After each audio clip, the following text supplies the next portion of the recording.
英語聞き流し10分間、名作リスニング、英語テキストと MP3 ダウンロード、その他の物語は、ホームページよりご利用いただけます。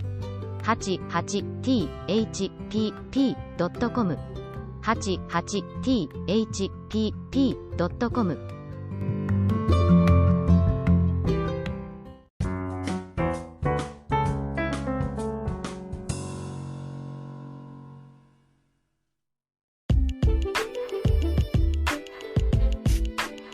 I ask you to keep what you are about to read and hear to yourself since it's regarding an illegal activity I was once engaged in.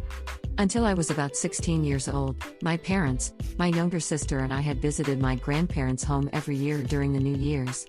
Limited for that time of the year, a quiet countryside house of my grandparents would turn into a family casino.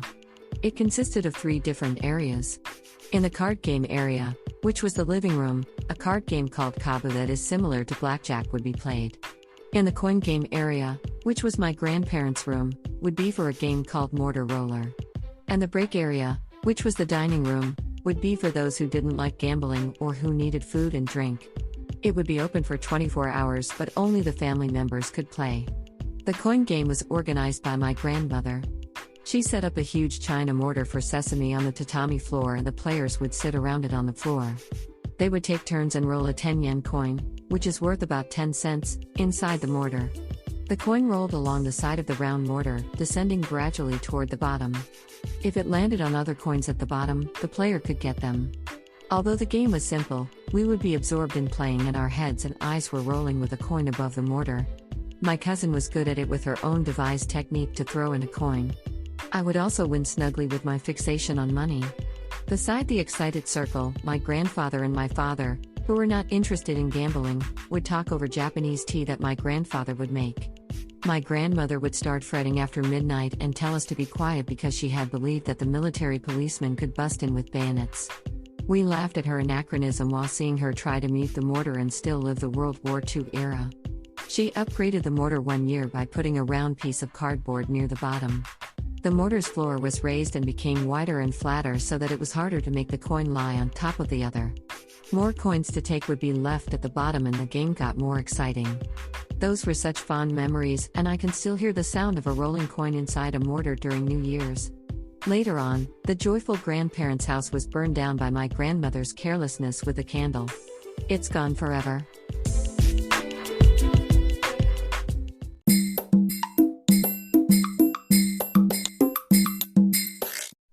Audiobook, Japanese Dream by Hitomi Woods on sale at online stores or apps.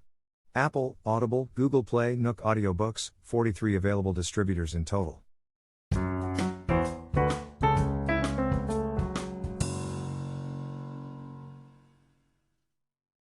It's about a strange sister I encountered back in my school days. Since I became the class clown at school, I was quite popular back then, not only among the students but also among the teachers. When I needed to see a teacher at the hallway in front of the teacher's office, other teachers would come out of the office to talk with me. They would stand in a circle around me and laugh at my jokes and stories. Inevitably, it was always noisy wherever I showed up.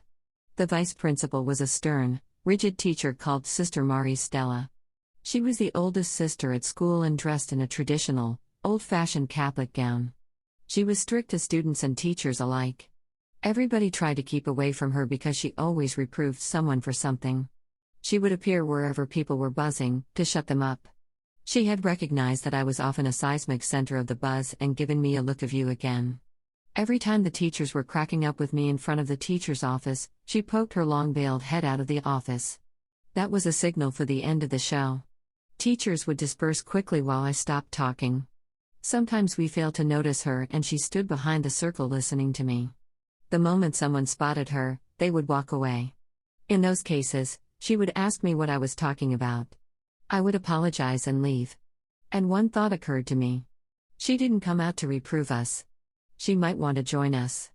Even after I realized that, I had no way to keep talking once other teachers ran away. As a result, we just kept leaving when she came up. And one day, when we were scattering at the sight of her as usual, she grabbed my arm. She said to me, "That's it.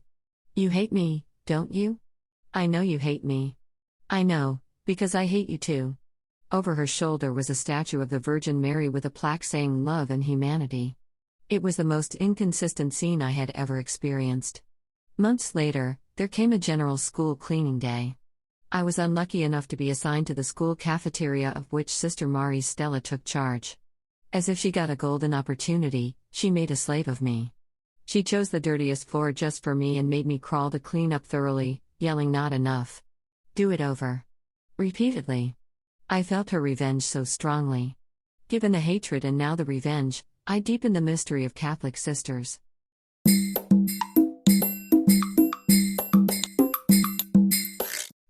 Audiobook, Japanese Dream by Hitomi Woods on sale at online stores or apps.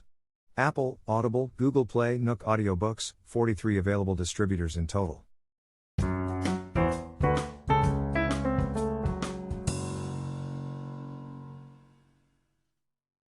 It's about my betrayal against Sister Judith at junior high. As all the people around me professed Buddhism and Shintoism, I had never been exposed to Christianity until I entered junior high school. The junior high I attended was a private Catholic convent school and most teachers were nuns. Since I had never had any contact with nuns before, they were nothing but mysterious to me. They lived together in a convent next to the school and wore a veil. They were called like Sister Catherine or Sister Patricia, although they were Japanese. Until I got used to them, I had always wondered about the small basics. Do they have an ordinary Japanese name? Do they really stay single for life? Are they bold under a veil? Yes, and no. I gradually learned the answers. I had studied English quite hard to catch up with other students who came from the same convent's elementary school that gave them a head start in English education. One teacher, called Sister Judith, happened to know that and kindly found a pen pal for me. While students mostly didn't like sisters, she was an exception. She was popular because she was friendly and beautiful. Students also respected her since she graduated from one of the most renowned universities in Japan and was the smartest sister at school. The school had the very rigid rules for uniform. If an irregular bag was spotted, it would be confiscated. I carried my personal small bag into school one day in addition to the big uniform bag, and Sister Judith caught me. She said she had to confiscate it, and I begged her not to. I promised her I wouldn't use it for school ever again. She decided to overlook my breach for once out of consideration for my emotional plea. As a stupid teenager, I was defiant to pretty much everything. I believed nothing good existed in this world. So I took my irregular bag out of my uniform bag again as soon as I passed through the school gate after school that day. I was walking toward the bus stop with the bag dangling. Someone called out my name from behind. It was Sister Judith. She didn't return to the convent as usual, and left for an errand on that particular day. She didn't confiscate my bag, though. Instead, she was crying. I trusted you and that was why I let you go. But you betrayed my trust. I'm bitterly disappointed in you, she said quietly and walked away. I felt it was much better that she yelled at me and took away my bag.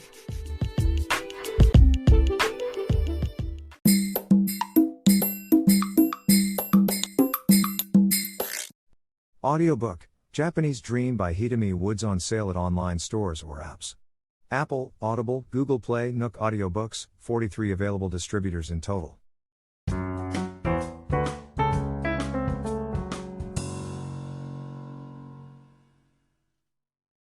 I report the true culprit of my skin trouble. From January of last year to October, I'd had terrible skin trouble on my face. I had eczema mainly on my cheeks that were itchy and peeling. The condition was too bad to be covered up with makeup and I was in a mess.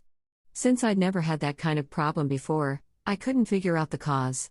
Eventually I attributed it to an allergy to basil pasta sauce. But I recently ascertained the true culprit and need to clear the basil sauce's name. My apartment building has a spa which fee is included in the monthly maintenance fee from the resident. The privilege of using it with no holds barred and the fact I'm cheap send me to the spa every morning and evening. Not using it is a big waste of money for me. At the spa, a hot tub, a jacuzzi, a sauna and a cold water tub are regularly available. And during the busy times such as the summer holidays and the winter skiing season, an extra hot tub is operated. When I looked for the solution for my skin trouble, I tried everything including shortening my spa time a little. After the trouble went away in October, It reappeared as soon as I started taking an extra hot tub at the spa in December. The cause wasn't the basil sauce. I took a bath too much and too long every day. Sweating too excessively and having too much metabolism seemed to cause skin trouble. I knew moderation in all things, but had never known it was also true for a spa and metabolism. I thought they were good for health and the more the better. I've read or heard everywhere that metabolism is essential to health, and had never thought it also required moderation. It amounts to this, that I was too healthy. I reduced time and the frequency for the spa drastically and my skin trouble quickly disappeared. The free spa was my favorite relaxation. Now spending less time at the spa every day, I feel as if I leave an all-you-can-eat buffet after only a few bites each time. My good old days of sweating in a sauna as much as I want and relaxing in a jacuzzi as long as I want are over. And to make matters worse, now that I'm careful not to sweat too much, I've gained a few pounds.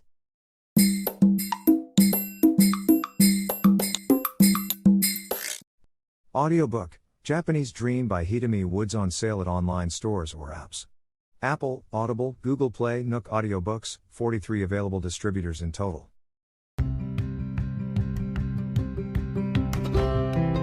英語聞き流し10分間、名作リスニング、英語テキストと MP3 ダウンロード、その他の物語は、ホームページよりご利用いただけます。88thpp.com 88thpp.com